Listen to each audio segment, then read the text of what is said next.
চলুন তাহলে বন্ধুরা, আজকের আবারও একটি নতুন রেসিপি নিয়ে আপনাদের সামনে হাজির হয়ে গেছি। স্যালাড, রায়তা ও চিকেন কষা দিয়ে আজকের রেসিপিটা শুরু করছি। আর আজকের এই রেসিপিটা হচ্ছে চিকেন বিরিয়ানির রেসিপি। তাহলে চলুন দেরি না করে রেসিপিটা স্টার্ট করা যাক।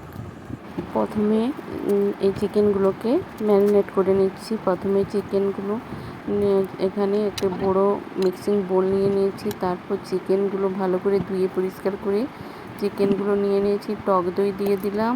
এরপর আদা বাটা, রসুন বাটা ও জিরা ও কাঁচা লঙ্কা, ধনিয়া পেস্ট বানিয়ে রেখেছিলাম, আর লঙ্কা গুঁড়ো, হলুদ গুঁড়ো দিয়ে এখানে ভালো করে মাংসটাকে একটু ম্যারিনেট করে কিছু সময় ঢেকে রেখে দিতে হবে।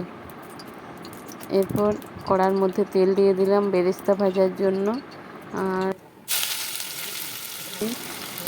বেরেস্তাটাই বিরিয়ানিতে প্রায় লেগে থাকে। আর এই বেরেস্তা ভাজার জন্য কড়ার সরষের তেল দিয়ে দিলাম। সরষের তেল গরম হয়ে গেলে এবারে পেঁয়াজ কুচি দিয়ে ভালো করে লাল লাল করে মুচমুচা করে ভেজে নিতে হবে বেরেস্তার জন্য।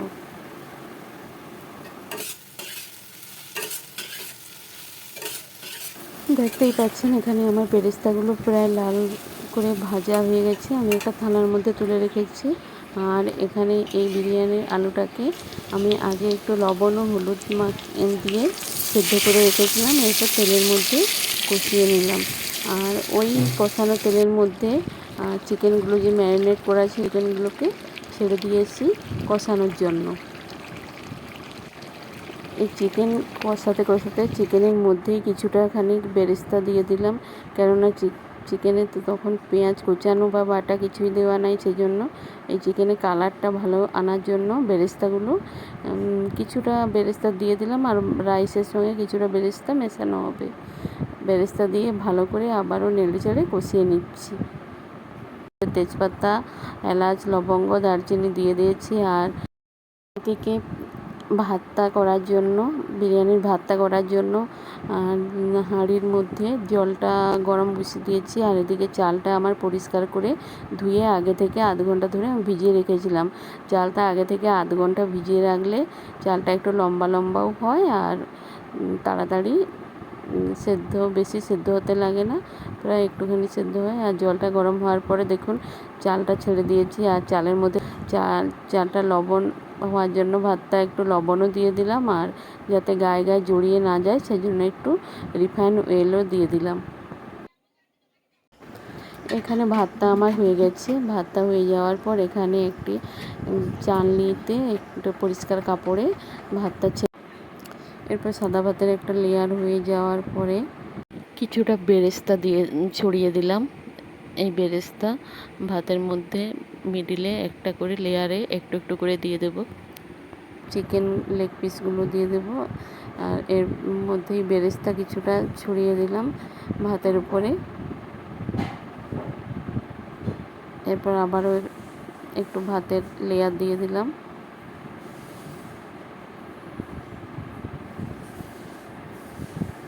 ভাতের লেয়ার দেওয়ার পর এখানে কিছুটা চিকেন লেগ পিস দিয়ে দিলাম।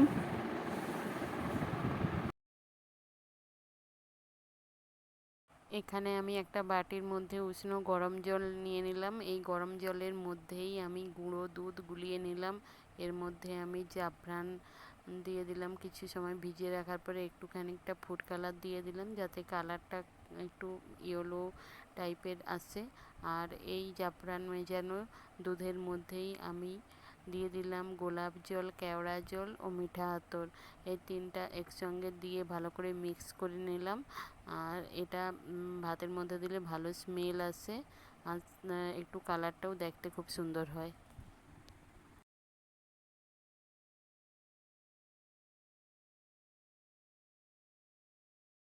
এখানে আমি ইন্ডিয়ান গেট বাসমতি রাইসের প্যাকেটটাই ব্যবহার করেছি। আপনারা চাইলে বাজার থেকে লুজ বিরিয়ানির চালও পাওয়া যায়, সেই চালটাও নিয়ে নিতে পারেন।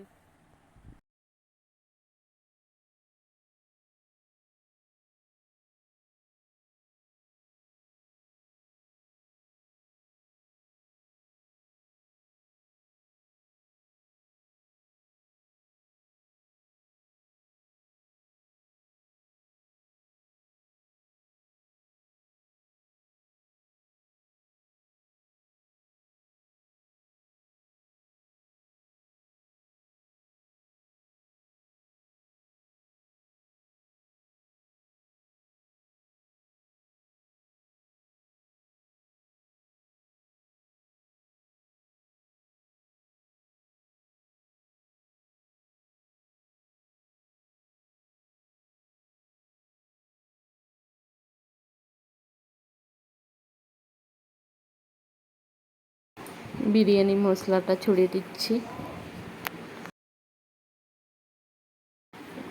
আরও একটুখানি বেরেস্তা ছিল, শেষে বেরেস্তাটা দিয়ে দিচ্ছি। এরপর ঘি দিয়ে দিচ্ছি।